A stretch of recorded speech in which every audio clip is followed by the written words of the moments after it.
500 years ago, my country, India, had more wealth than Europe.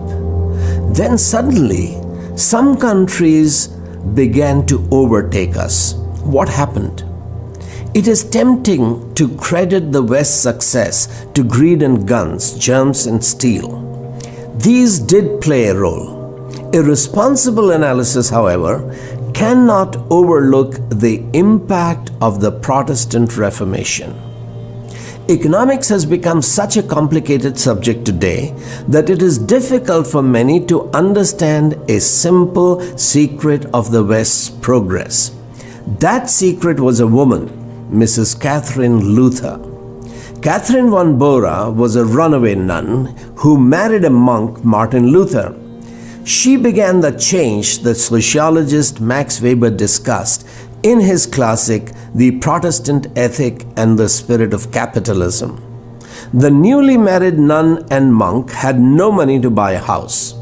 Therefore, the local prince, the patron of Luther's university, gave them the empty monastery.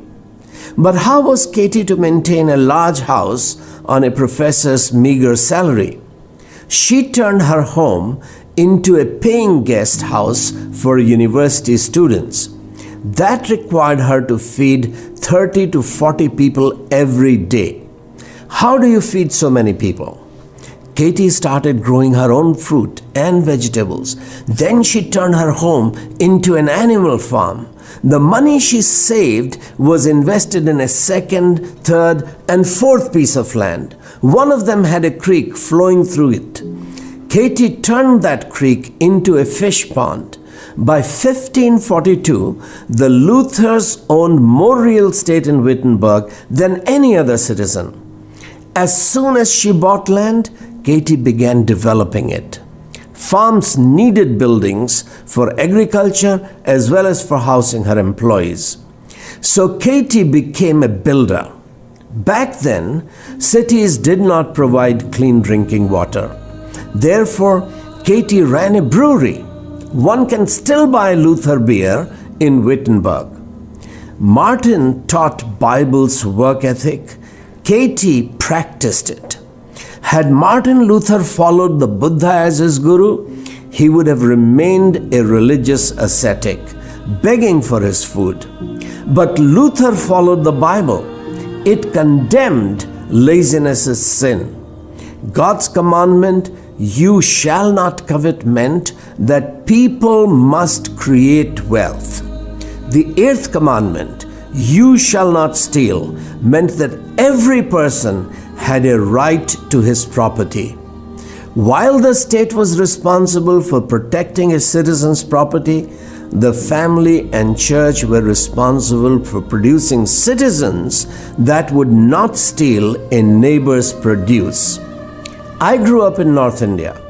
The land and climate were perfect for all kinds of vegetable and fruit. This could have created a vibrant agro-industry.